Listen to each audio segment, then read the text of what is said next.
ఇచ్చినటువంటి అత్యద్భుతమైనటువంటి ఈ అదృష్టాన్ని చేతపుచ్చుకొని పరమేశ్వరుణ్ణి నరుడిగా ఉన్న రాముణ్ణి నిద్ర లేపేటటువంటి అదృష్టానికి నోచుకున్నాడు.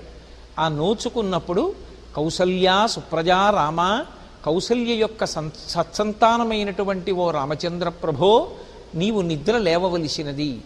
నిద్ర సమాధి స్థితితో సమానం కనుక ఎవరినైనా నిద్ర లేపేటప్పుడు దానికి తగిన కారణం చెప్పకుండా నిద్ర లేపకూడదు. కనుక పూర్వసంధ్య ప్రవర్తిస్తోంది, సూర్యోదయం అవుతోంది.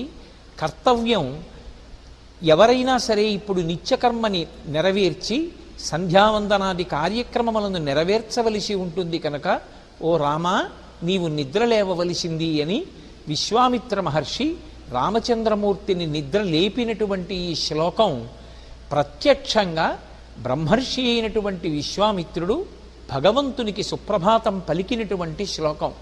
శ్రీరామాయణ మహాకావ్యంలో విశ్వామిత్ర మహర్షి రామచంద్రమూర్తికి సుప్రభాతం పాడగలిగినటువంటి అదృష్టానికి నోచుకున్నాడు.